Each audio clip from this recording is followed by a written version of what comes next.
Hello, everybody. This is Dirk Beveridge from Barrington, Illinois, outside of Chicago. We're jumping on here about 3 or 4 minutes early because we see a lot of people signing in. And Stan, you're there too. Just hello.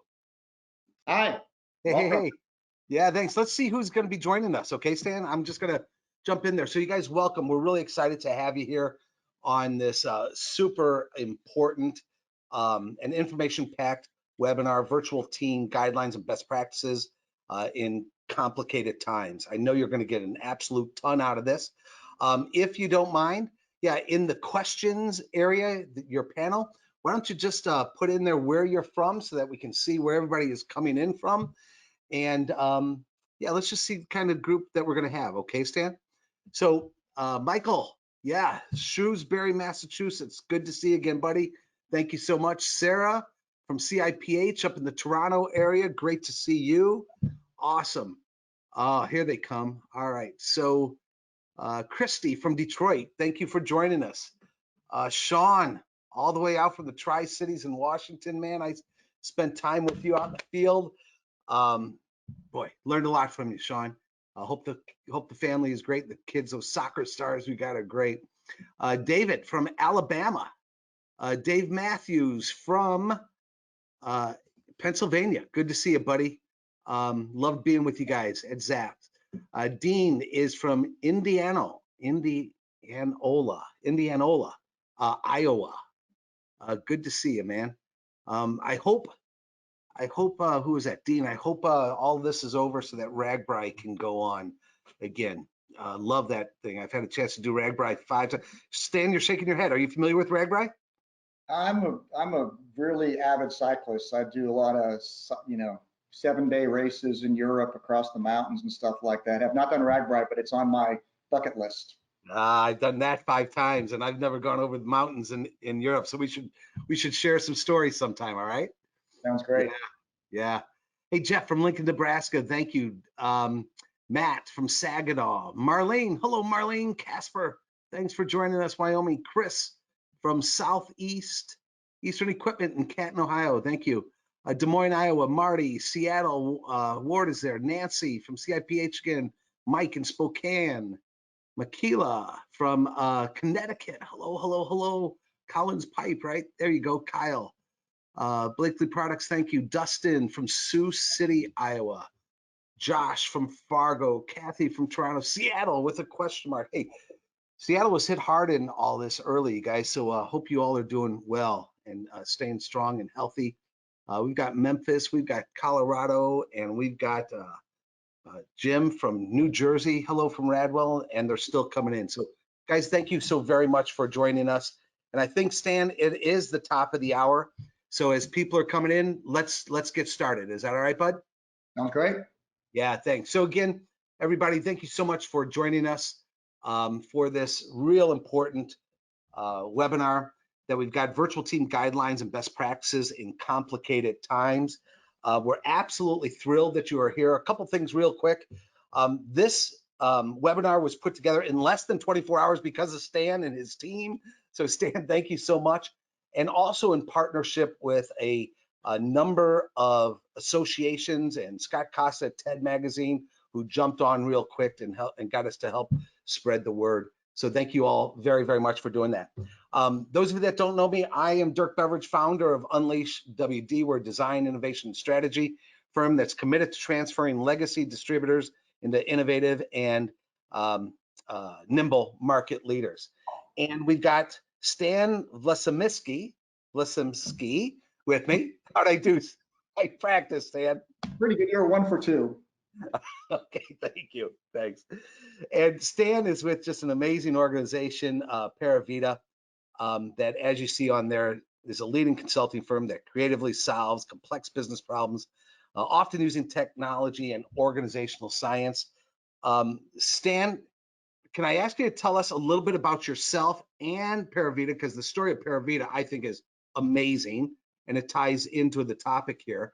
But if you don't mind, what I did to maybe set up you telling us about yourself, I went to your website, I pulled your profile, and maybe what you can start with is down there on the very bottom right, It says your daughter thinks that you're a sharp dresser and you occasionally comb your hair. Yeah, well, I'll So, let people judge that. So right. I always laugh because sometimes we think of ourselves, I'm an old guy, so sometimes we think we're cooler than we are. So it always takes my kids to remind me that in fact, perhaps I'm not that cool. I'm just an old dude that's been doing this for 32, 33 years. Well, I think you're a pretty cool dude for being on here, no matter what your kids say, because I'm a dad too. I know what they all say. So, hey, would you tell us a little bit about Stan and Paravita, and then you know what you do there and what Paravita does, and then we'll transition into your journey if you don't mind. Sure. So as far as Parveda is a business and technology consulting firm. We have around 700 consultants across a number of markets, right? East, West Coast, Central. We've just opened up our first international location in Toronto.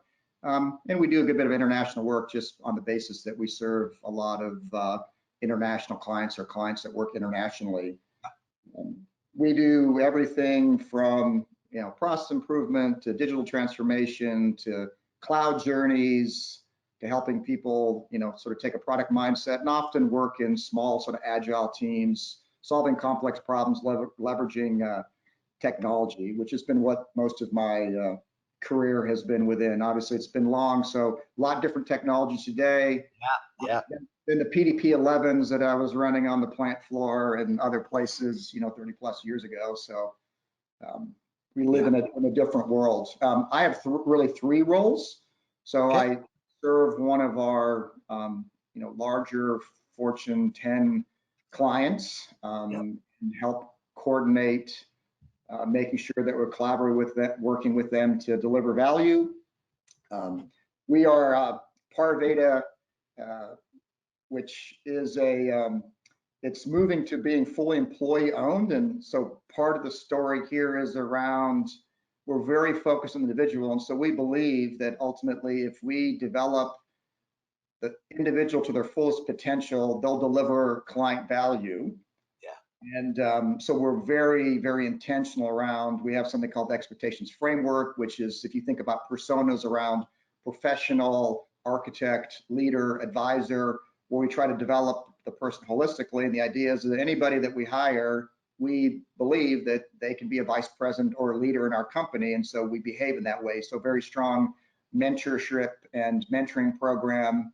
You can learn a lot, do things like this, and that's important. And then how you apply it and having people who help you kind of on that leading edge when you're out trying to practically apply things is really important. So making sure that we're leading in to develop those people, that's ultimately what the company's about. So we refer to ourselves, the dolphin. Dolphins are in pods and are communal. So you'll hear me refer to maybe fins. Fins are our people.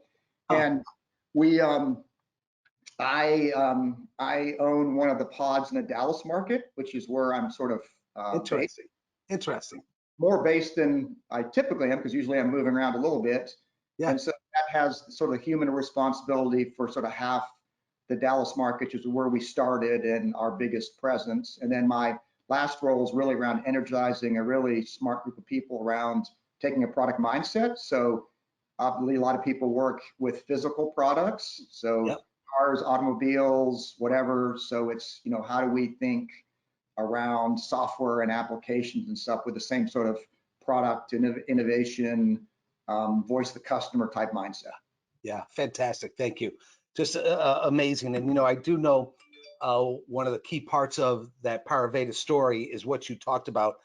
My understanding is the company was actually founded on the belief that we're going to be in the business of developing people's full potential, as you talked about. And I really think that ties, if not directly, tangentially to what we're talking about here today. When we're in this new world with the remote working, how do we stay focused on the human, on the individual, to ensure that they're not only productive, but they're being fulfilled and that they're growing at the same time and the like. Exactly.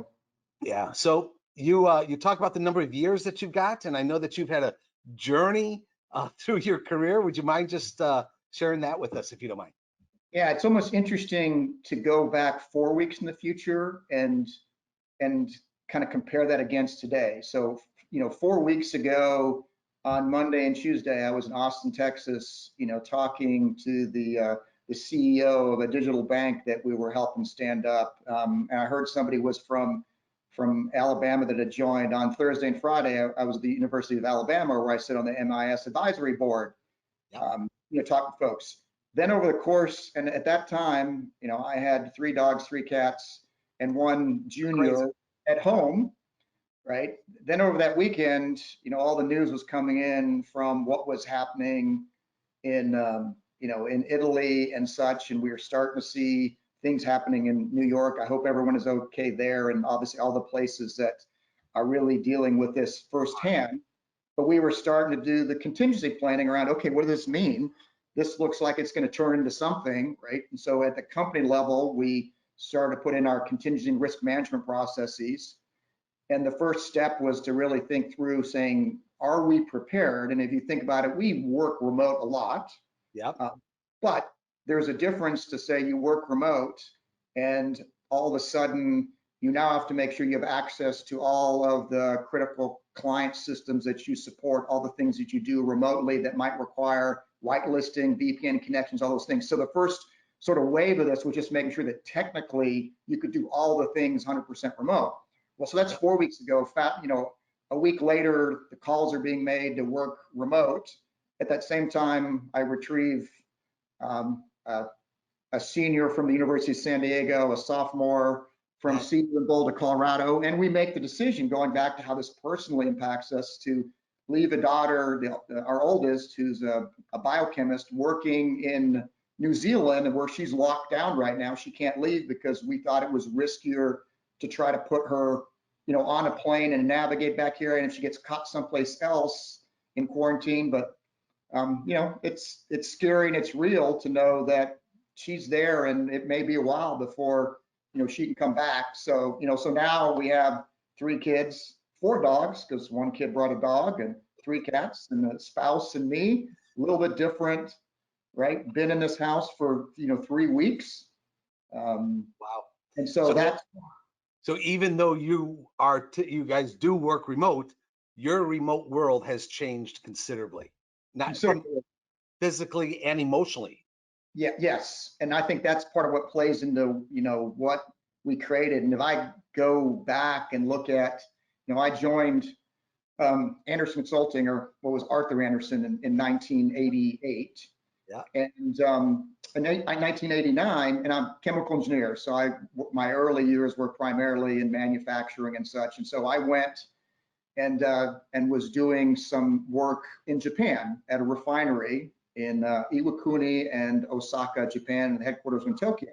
Well, I was on the receiving end of being remote. Back when there was no video, there wasn't any collaboration tools, and we were trying to download software to go help run the refinery. It's a 300 baud rotary modem that you're like strapping the modem to a regular phone and stuff, and takes all night to download, a small thing. And so it was really hard because we were using DVX, a messaging voicemail system. Everything was out of phase. It was really hard for me to do my job because we were 14 hours removed and such. And that was my first experience, like, wow, this is hard, right? This is hard, and we didn't have the tools. And so trying to find tools and techniques then. A few years later, I came back to States, but then I went to Thailand to help with a greenfield refinery. And that had people working from Australia. There were people in Thailand. There were people in Dallas, Texas, where the headquarters were. There were people in Japan, where the process control manufacturer was. And I, as a leader, had to learn the hard way, and I made lots of mistakes along the way around how do you get all these people to communicate and work together. There were more things you could do, but there still wasn't video. But then you also had the cultural considerations of working across and how people communicated. A number of years, later, I did a stint in Germany. That gave me, I'm German born and raised. I moved to the States when I was 16. My father was Czech immigrant. My mother was a Canadian immigrant to the United States. So I'm like a mutt, confused mutt. That explains why you have to comb your hair, but that's okay. That's right, occasionally.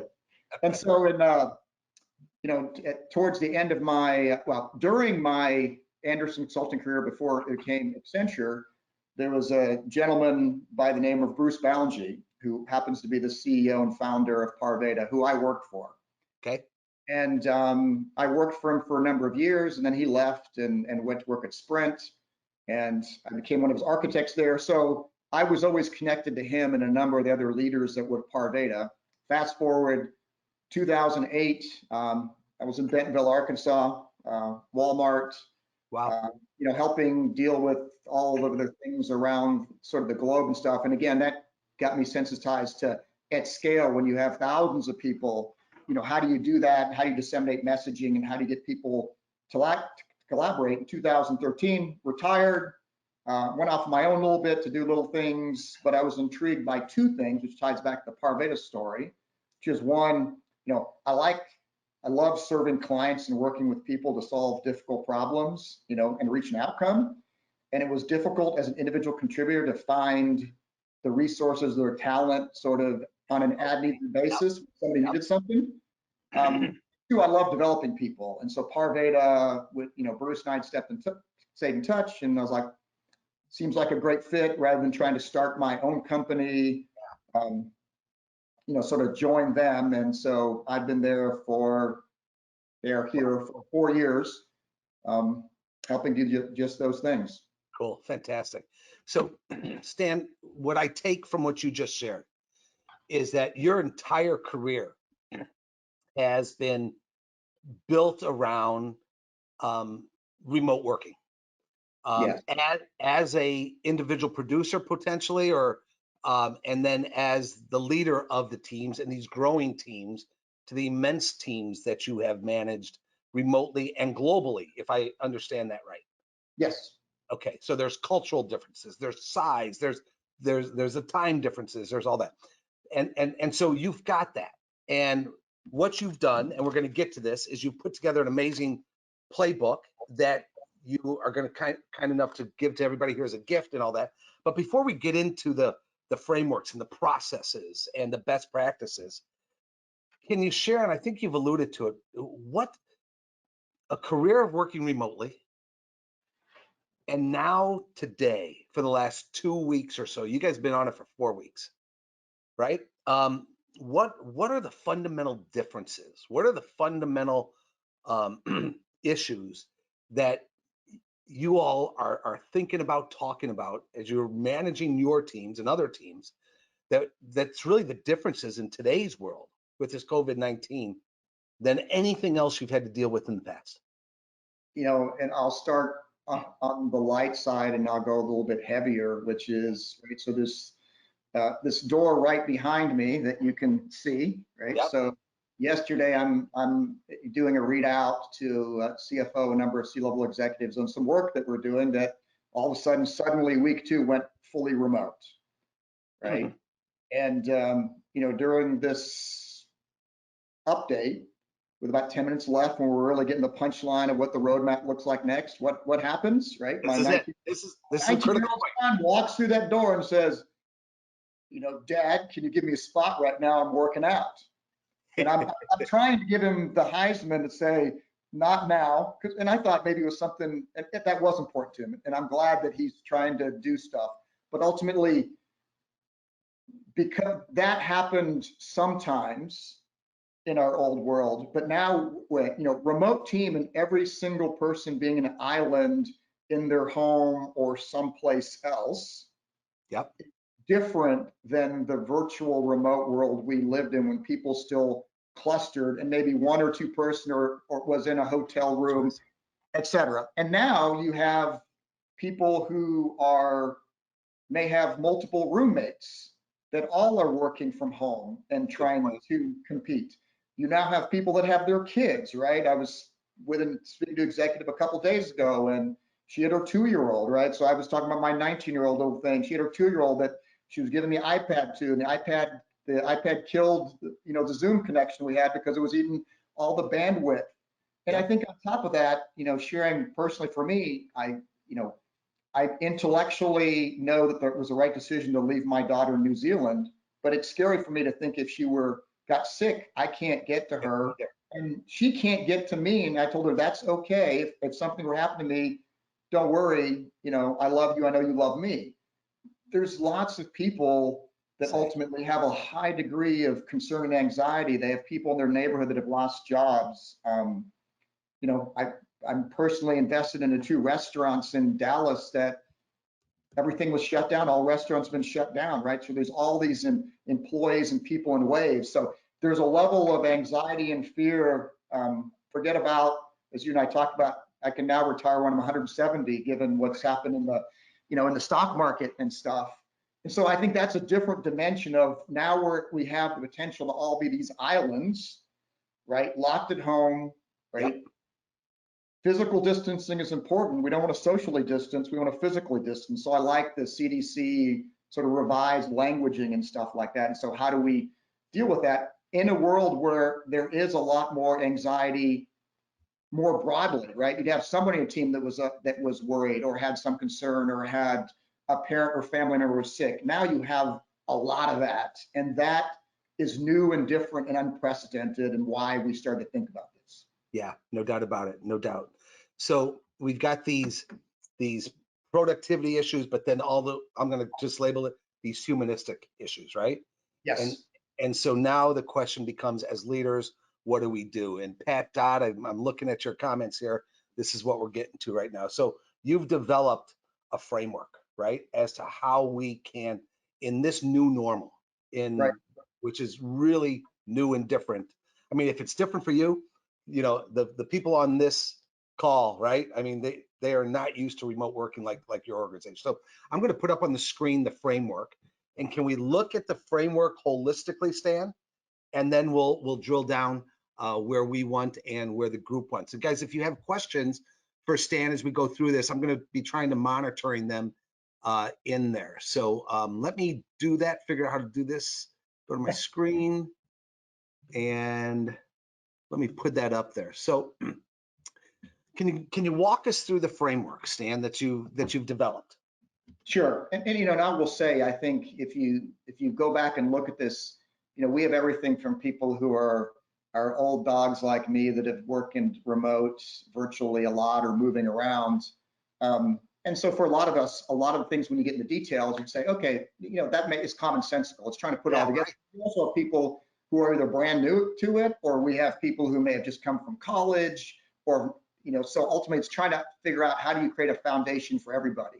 So as we were thinking about this, and there was a lot of grassroots efforts, and as I talk to people at different companies, right, everybody's trying to think about how do I push out Skype, Zoom, Slack, Teams, you know, whatever, to try to make, you know, virtual possible, even for sometimes for people who are physically required. We still have people that, right, are part of the supply chain and in warehouses and in delivery.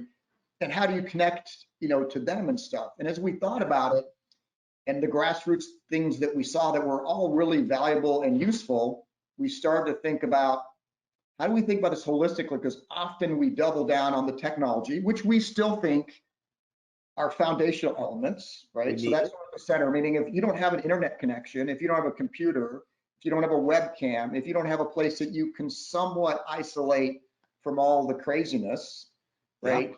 Then that makes it difficult. But we anticipate those things could happen. And so we thought about, what do you do to try to work around some of that? We can get to that later.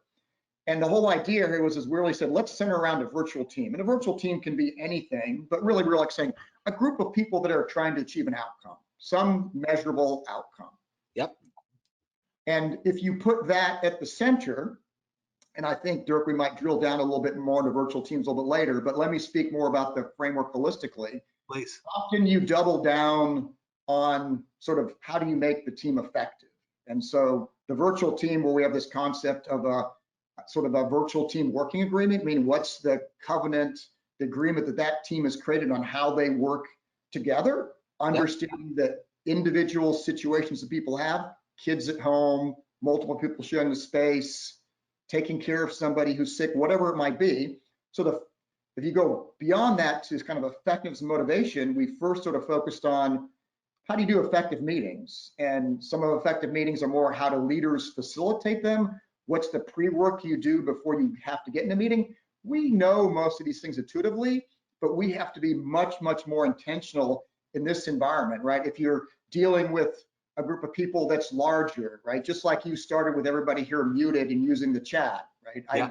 We did some training around this, and we were doing it in bunches of 40 and 50 people. It's not feasible we had everybody on video, but we had them all muted and use the chat to ask questions. So just basic tips and techniques, and then making sure that people don't filibuster and take all the space. And you can't always, when you're looking at a 1-inch thumbnail, see the body language, somebody feels like they're not being included. So what's the practices before, during, and after a meeting to make sure that everyone feels they're included, both as a leader that you practice and then just as a participant? So simple things like, hey, there's some AI technology that you can put on your computer or on your phone that ultimately deadens background noise. So we want to give grace to our colleagues who have their kids at home and are homeschooling them, right? Asking them to mute when things are loud, but also giving them some tools and stuff to recognize it may not be perfect because they may be in a 1-bedroom place with a screaming baby, and how can we work around that? Yeah. So if you get that right, then it's around, I still need to coach and mentor people. I still need to tell them, hey, that was really good. Could that meeting been a little bit different? Are you touching base enough with people? And then down to, hey, we're human. And as much as this was accelerated by some difficult events, right? Yes. We still there's a positive in this. There's a silver lining in that. How good will we be if we do these things correctly as islands at home, so when we get back to where we can congregate and we can shake hands and we can go out to the pub and have a beer? And so making sure we don't forget to recognize and celebrate success in virtual ways and virtual, so you can still do the same things and happy hours and game shows and lots of things. So really thinking around, how do you make it effective and motivate the team in one direction, and really the other direction, and saying people have anxieties. And so can I interrupt just for a second, Stan? Yeah, go ahead. So yeah, thanks. I apologize. So as I'm looking at this, and what I just heard you say, right, is that if we're going to be as effective as we possibly can be, looking at your framework, right, let's stop, pause, and think about what are those fundamentals that we're going to need, right? The technologies you talked about to be able to communicate and collaborate and come together remotely.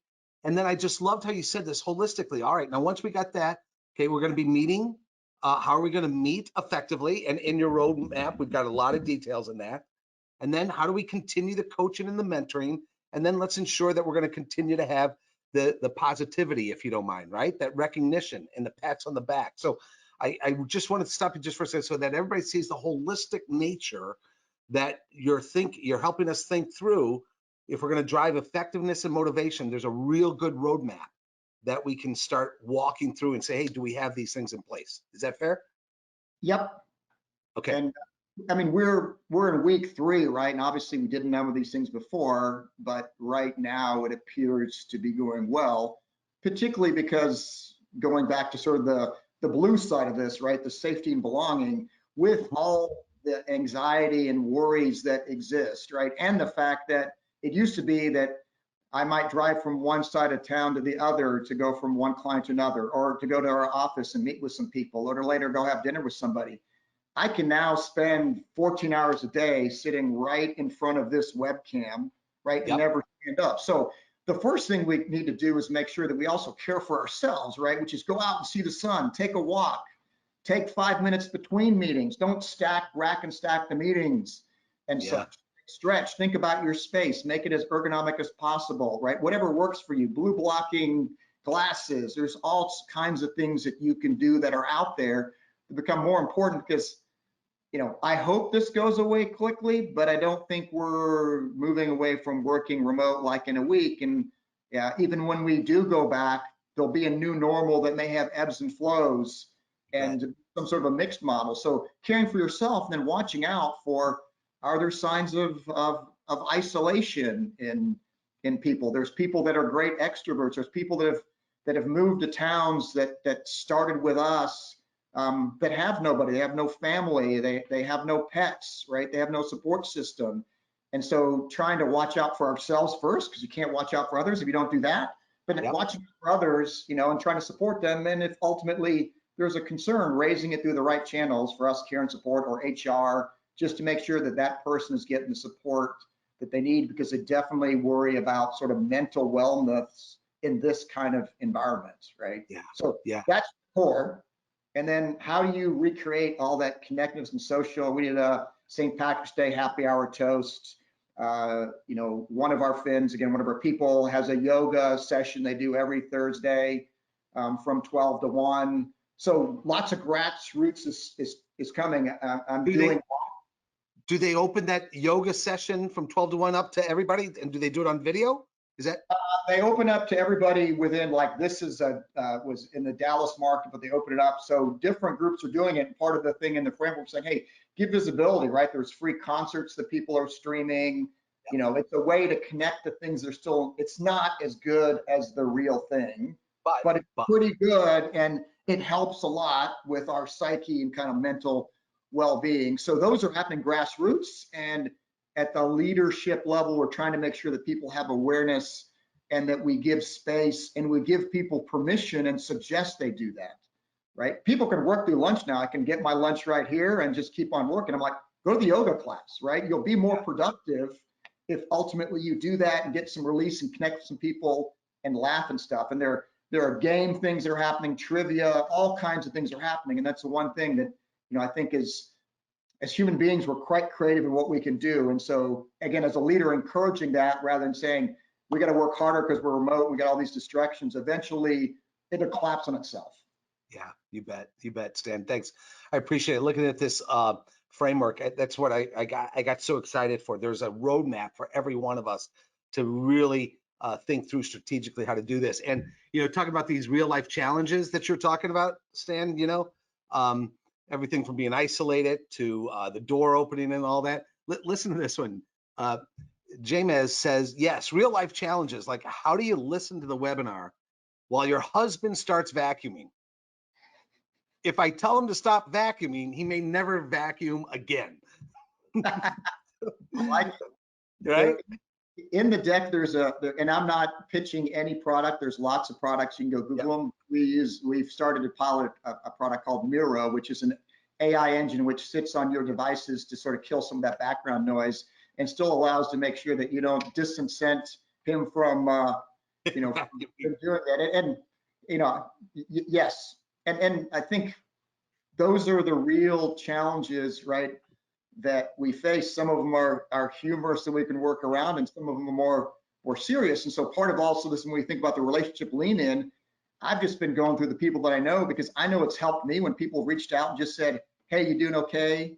You know, how you feeling? I know you had to make this hard decision on, you know, leaving Maggie in New Zealand, you know, hope that's okay.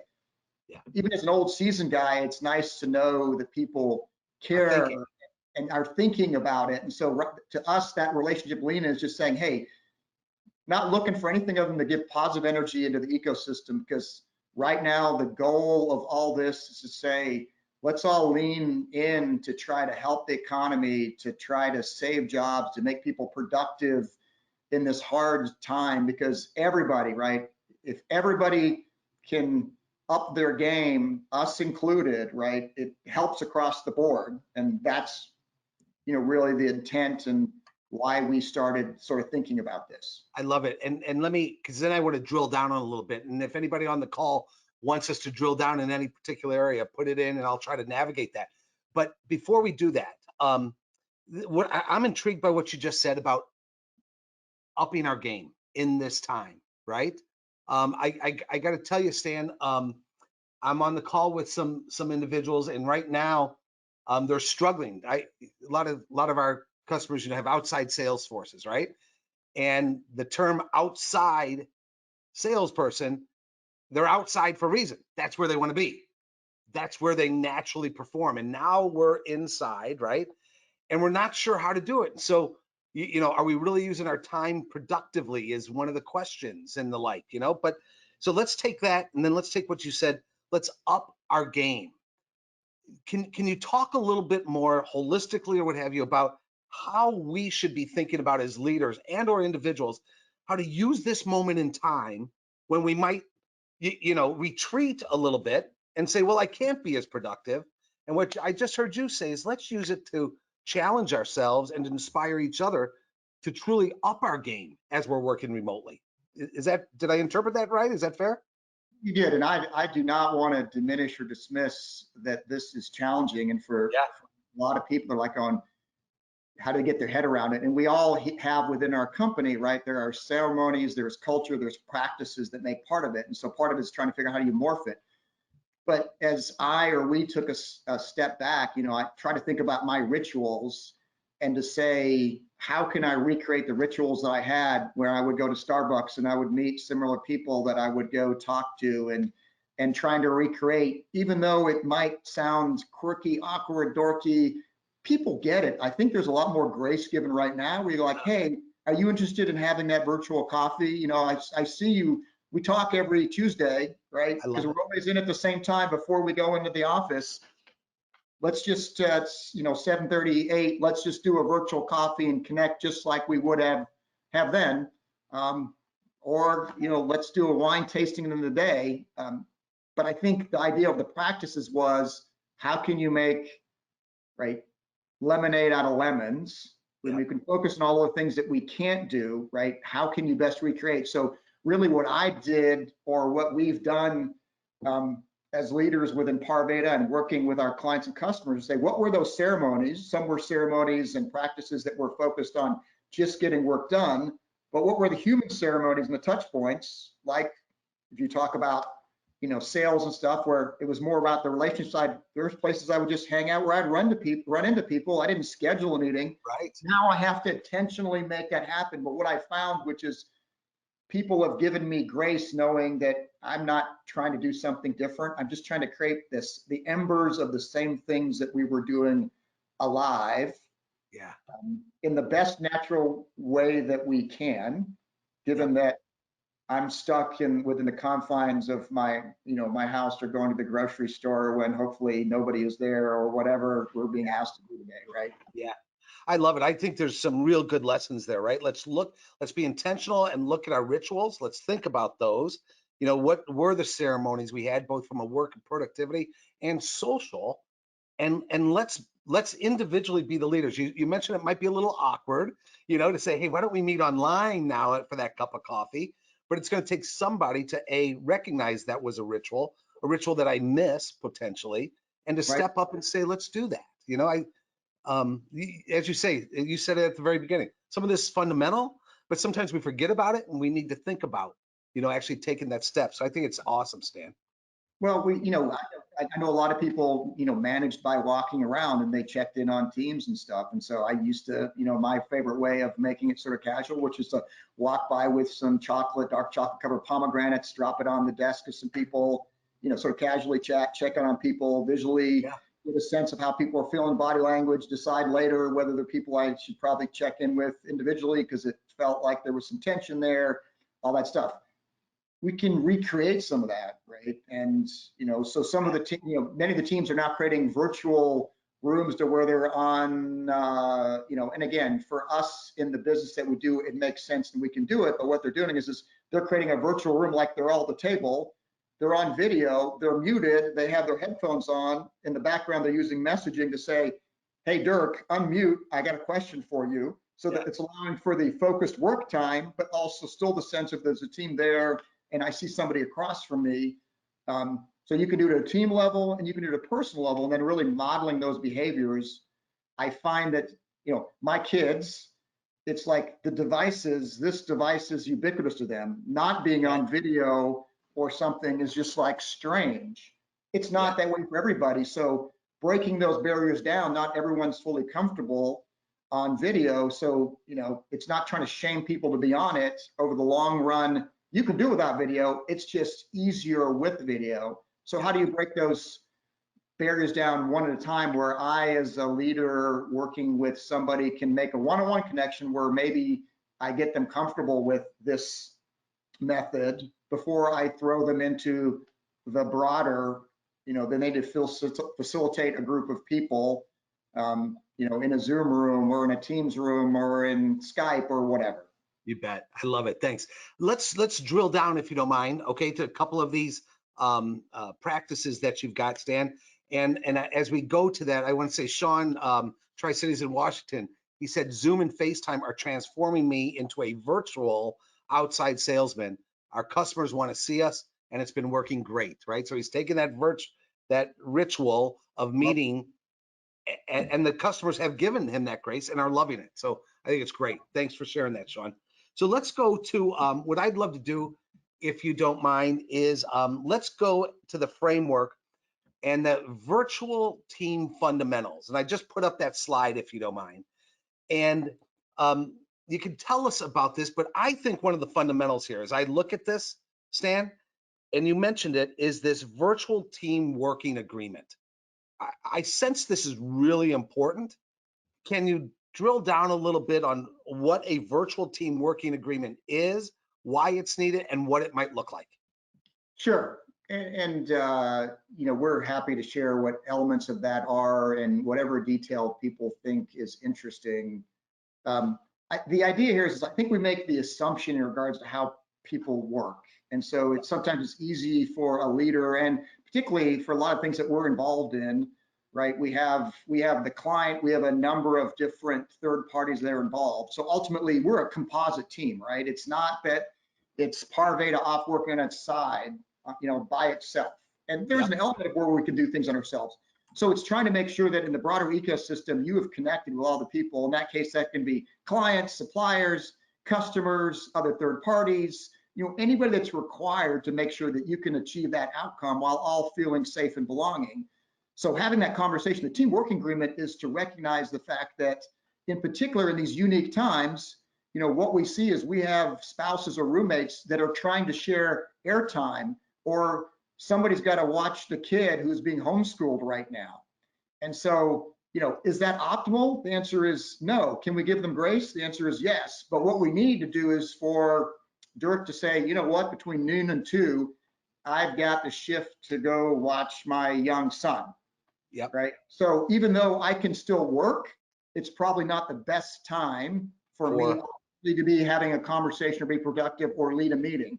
So the idea is, in that team working agreement, is to go through and really understand how you're going to work, how you're going to leverage the technology, what are the limitations that each human has, what are your standard working hours, how do you prefer to communicate, right? I mean, I tell, my leaders, like, look, email, I get lots of them.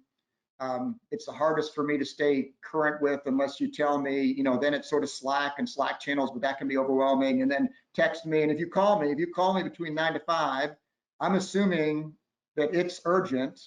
Yep. And you're not just calling to have a conversation, right? Because I'll pick up the phone. If somebody called me, I'll figure it's an emergency and I'll say, Dirk, I got to go take this real quick. Something's going down. So making those agreements in regards to how you want to communicate, what your preferences are, so that you can be effective. So I don't pick up the phone in the middle of this and say, oh, I'm glad you had a great lunch at home with your wife or your husband or whatever. And sorry, I just interrupted a webinar. So that the team working agreement is trying to go through, are the individuals prepared, aligned, and do we understand each individual person who's adding to the velocity of that team, right? What they're having to work around so that team can be as effective as possible. And that whole idea of the concept of you can emulate all people working together at a number of tables, then coming to agreement on that rather than it being done to them, right? The leader can't decide because the leader doesn't know the uniqueness, and then everyone's on board. And that we have seen, early results has driven, the ability to continue to stay productive, knowing that at times it is awkward. Yeah, I love it, Stan. So, because I think what I've seen is loosey goosey. That's my sophisticated term. All right, let's go work remotely and let's be on from 8 to 5. And the parameters are like this. And I hear what you're saying is if we spend a little bit more time thinking about this working agreement, we can be more empathetic to our coworkers, and at the same time be more productive. I guess what I'm personally struggling with a little bit right now, Stan, is if you were to say, what were the 1, 2, 3, or 4 categories that we need to have conversation around in this agreement? I loved how you described it. Do we set it Is a category our working hours? Is categories are the way we're going to meet? Uh, I don't know if Yes. this is a good question, but can you frame that up for us a little bit where we would start with this agreement? Yeah, and I think you've kind of hit some of the right categories, and some of it is what's each of our roles individually and what our preferences are, right?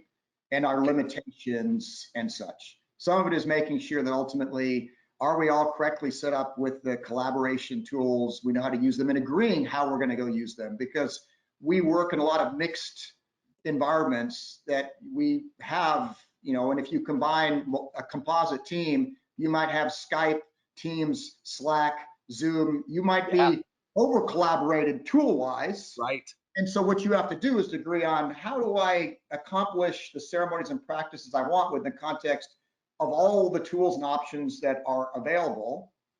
Yep. And then recognizing there's other things that you can go do, that you can leverage against some of these other tools we talked about to dampen noise and stuff. But then it's really around, hey, practically, right? There's these expectations of, we have agile teams, right? There's a daily stand up at the beginning of the day. How are those going to be orchestrated in this environment? How do you try to emulate the same things? Yep. And it's really around creating both agreement and empathy amongst the team members to make sure that they can effectively work and um, deal with conflict that will arise. And again, going back to the ceremonies, we're just thinking through, like if I had a new member, typically we do some get together. No, intentionally, every person should have a one-on-one with the new person that we've added to go introduce themselves at a human level, because teams operate best Yep. if they know each other, know a little bit about each other. So it's about creating the environment to go do those things. And it's some of it, again, it's obvious. Yep. And what we did is we train people, and then we ask each team to sit down for an hour and sort of write down what the working agreement is, but not forcing that each team has the same one, because the team is unique and the people are unique. So it's them processing it in those categories to reach a good outcome. And now obviously there's things like thinking about security and good practices, and hey, don't let your kid use your laptop. Yesterday we had a call where a bunch of kids joined a Zoom call accidentally, so again, it's some of those blocking and tackling, and then some of the more empathy and agreement items. Sure. And what I would then say to that is to coaches, just get started, right? Just get started with an agreement. It might not be perfect, but what do we each individually and in our companies think those categories should be? And let's have that conversation and let's review it. It's probably a working document if we can go that way. Dirk, I'm happy to, I know we have the presentation. I'm happy, in the next 24 hours to package our version of the working agreement, which Okay. may or may not fit directly your situation, but it'll give you a better idea of the detail and of the guidance that we're, giving. Because there's guidance around, hey, measurement, and the measurement still matters. And how do we have an objective view of whether we're working correctly? In an agile world, might be points and velocity and burn downs and milestones hit and quality, right? And budget and all those things still exist. You bet. Thank you. Stan, I'll take you up on that if you don't mind. I think Sure. that would absolutely help everybody here. Really appreciate that. Again, you guys giving so damn much. I got a question here from Andrew. I think it ties into what we're talking about here. He says, can you give your top 3 or so suggestion leaders can do to create a good remote culture? Right. So we're talking about an agreement, but it's really the culture overall that we want to sustain, if you will. So top thoughts relative to how do we create and sustain that culture remotely? What I have found is that, I think the hardest is probably the wrong word, but 2.5 weeks ago, right, and recognize we all had to internalize the pandemic and what was the speed to which people went remote and who went remote and all that. And so 2.5 weeks ago, got all the people that that I had direct accountability for, on a phone, and really, I can only say spoke from the heart in regards to where things sort of were at. And so all the things that I think we all did as leaders before, it's important that we find the way to do those.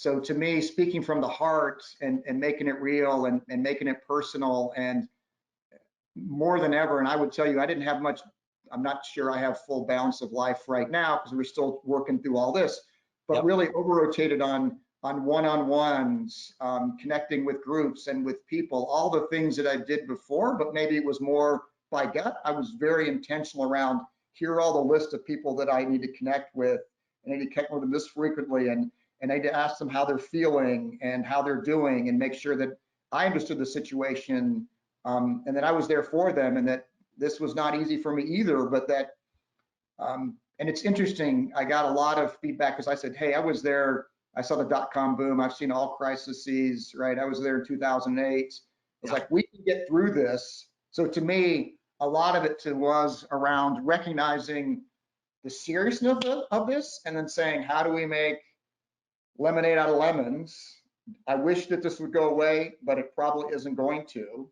Yeah. You know, we're going to work together to make this work, and really addressing that at a group level, and then at smaller groups, at individual groups. So I've almost lost my voice because I found now I've talked more because I try to cram more into a 14-hour day of just trying to touch everybody that I could. And sometimes there's a lot of people, so it's, you know, recording a video recording, it's throwing something out there just to try to keep people aware and know that we are thinking through these things, and it won't be perfect, but we're moving quickly. And then it's just modeling the behaviors that we talked about, You bet. you know, in that.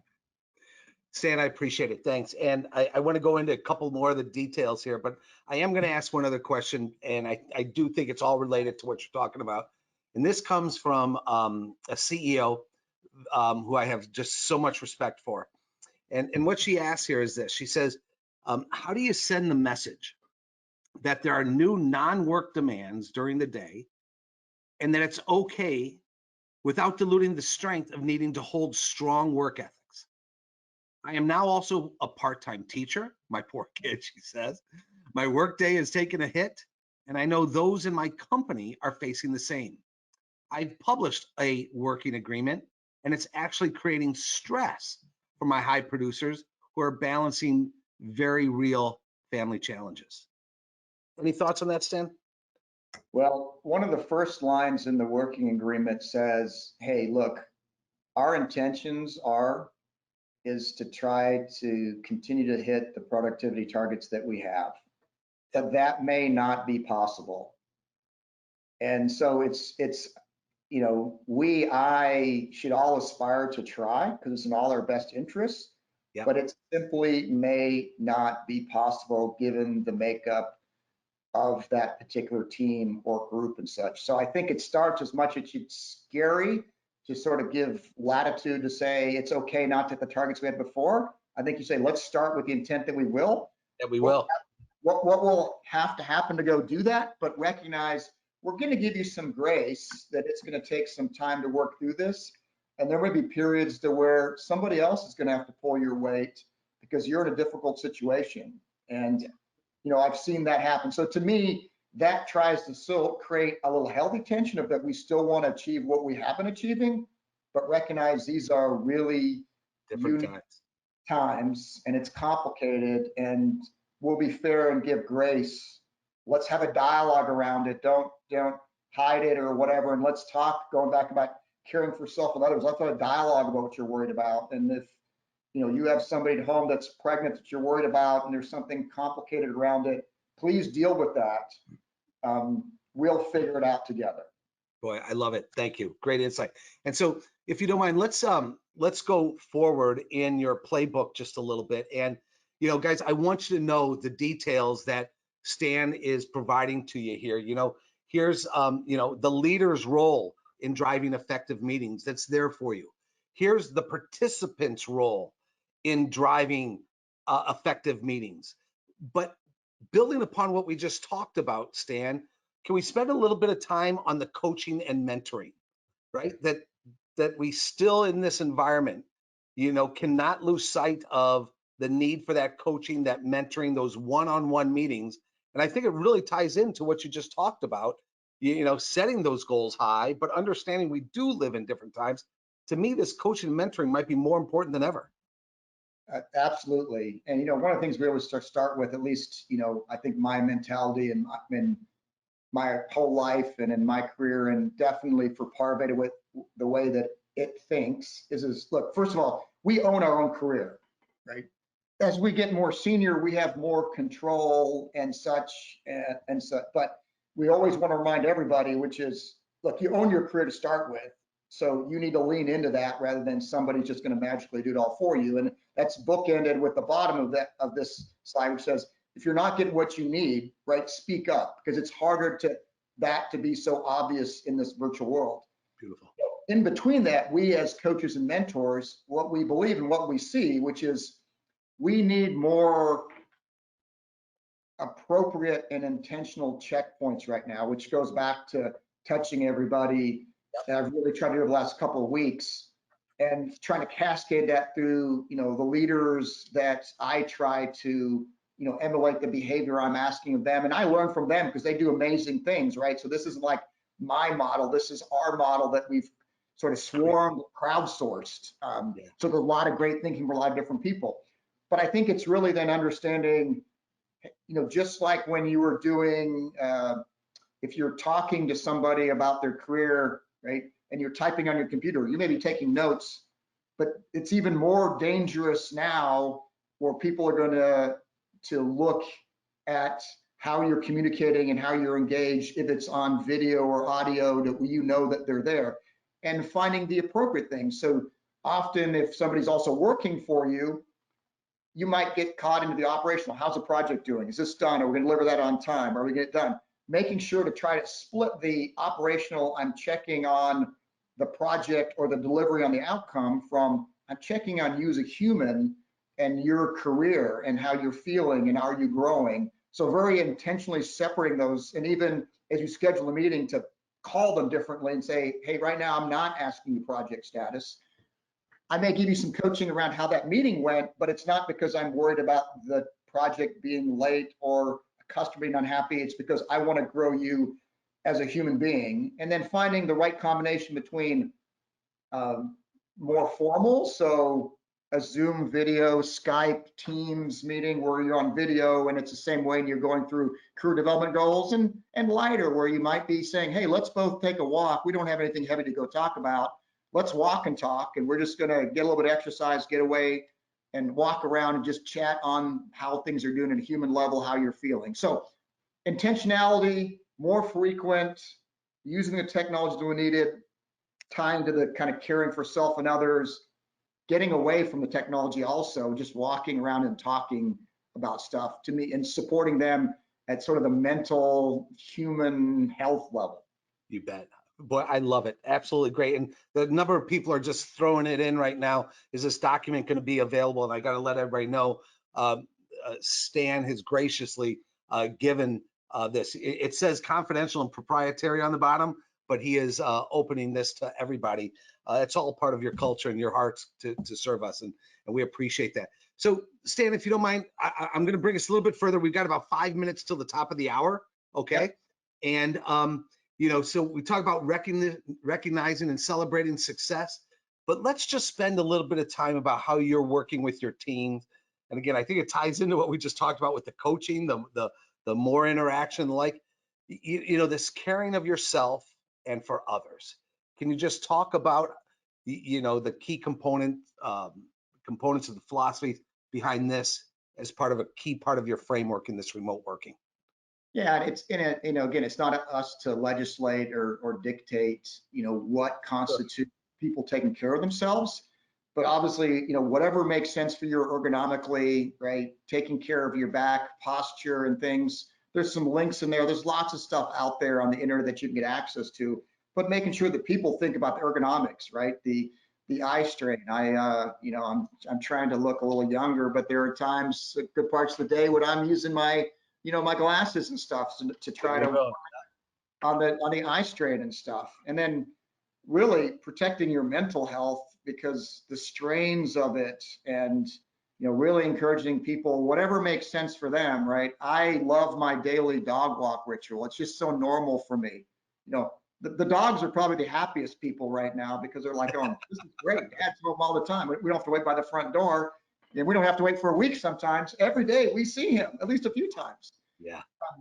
But I think it's like, it's what are those rituals and, treat yourself to things, give yourself some time off. It's okay, going back to the CEO that you respected that says, telling people, take some time away, even during the day, right? Whatever is going to help you, because this is a marathon, not a sprint. We're not in this for 1 week, right? We're in this for weeks, maybe a few months. Maybe it's going to be herky jerky, and we're going to go from one to the other. So that caring for yourself is really important.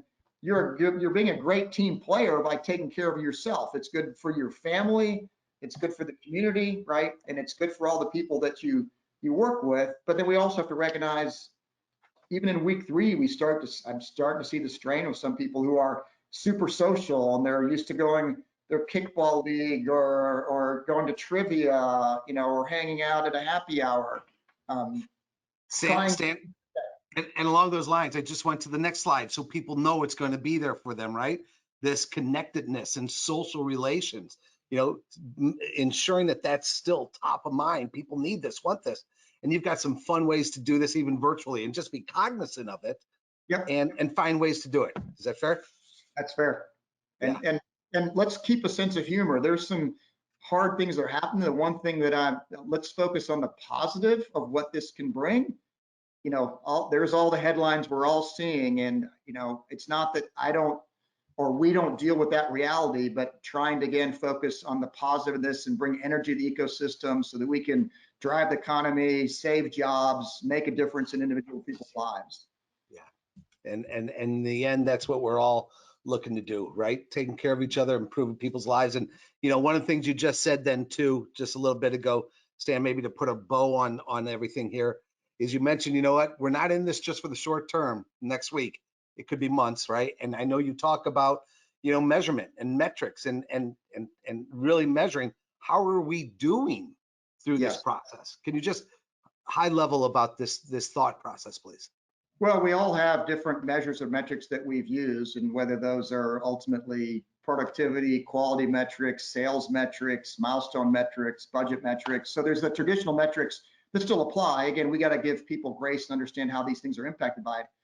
And every company has their own things. We also are trying to track sentiment. So sort of the emerging ones are, how do we keep track of how the whole group, right, our people are feeling? And so we use a tool called Office Vibe that's tied to Slack to do surveying and stuff, and trying to track different sentiments to see how those are changing, to then know whether our actions are working at a macro level, because cool. Individual stories can sometimes obscure what the broader sort of direction is. Yeah, beautiful, love it. Hey Stan, I really appreciate this. Let's put a bow on it. The last thing is I'm going to say is for everybody, would you do me a favor while you're here? Would you just put in the questions, what you think about today, the information that you've gotten? How are you feeling about the information? Susan, you've just said that this has been so helpful. Thank you so much. So Stan, you're helping a ton of people, and I'd love to hear some others. And Stan, as we've said, you've been so kind putting this together. As soon as we're done here, Bethany on my team has got an email ready to go. This is going to be attached. It's going to be in people's inbox within the next 15 to 20 minutes. That everybody's going to have this. Can you just last tips in terms of, any recommendations? Everybody's going to get this. Any thoughts as to how we should utilize this roadmap that's going to be in our inbox in the next 15 minutes? I would just say, and there's some tips at the beginning, I think your ceremonies, your practices, your culture, pick the things that you can get, like we typically would say, right? Pick the things you can get some wins on that will be more frictionless. It may not make sense to do it all in one fell swoop, right? Just pick the things you can get going and overcome that static inertia and that friction to really start to get things moving. So almost like phase it in if that's what makes sense. Pick those elements that are easier to begin with to get some wins under your belt. Yeah, fantastic. Thank you, Stan. I got to tell you, the way you have helped people is absolutely unreal. I'm hearing great stuff. Super informative, very helpful. Thank you. It was fantastic. Super helpful. Thanks. Already scheduled, what did Savannah say? Already scheduled a virtual coffee break with my team. There you go. Look at it. And we taking love action. feedback. So there's ideas at Power Solutions. You get feedback, thoughts, questions. We're going to create another generation of this, and we will share the team working agreement with you, Dirk, and you guys can send it out. Super cool. Really appreciate that. Guys, so thank you for all your input. I'm going to share what you put in here with Stan so that he knows. And guys, what we'd also love for you to do is, if you don't mind, Bethany has put up on my LinkedIn. Can you let the world know how much Stan has helped us here? If you go to my LinkedIn profile, we're asking what was your key takeaway. If you share that with everybody, you know, we're going to be able to get this message and this tool out to more and more people. So my LinkedIn profile, what was your key takeaway? Share that, please. And then I would be remiss, Stan, if I didn't thank those who are behind the scenes that made all this happen, right? And on your team, Kate and Cynthia were absolute superstars, along with Bethany on my team, who put all this together. So 3 amazing professionals. Thank you very, very much, Kate, Cynthia, and Bethany. And again, to those organizations that helped us out here, getting everybody here, fantastic. Stan, if you don't mind, I'll leave with one last thought, if you don't mind. Is that all right? Yep, please do. And the way I'm leaving all of my meetings is I'm just one last message to everybody. You guys, with this, keep leading. Just keep, every single one of us. The world needs you. Your team needs you. The economy needs you. Our country needs you. Your local community needs you. Your family needs you. Keep leading. The world needs you. Your world needs you more than ever. And with that, Stan, thank you so very, very much. You've helped us. You've made us all better. Thanks. Dirk, appreciate it. Thanks. Take Thanks, care, everybody. everybody.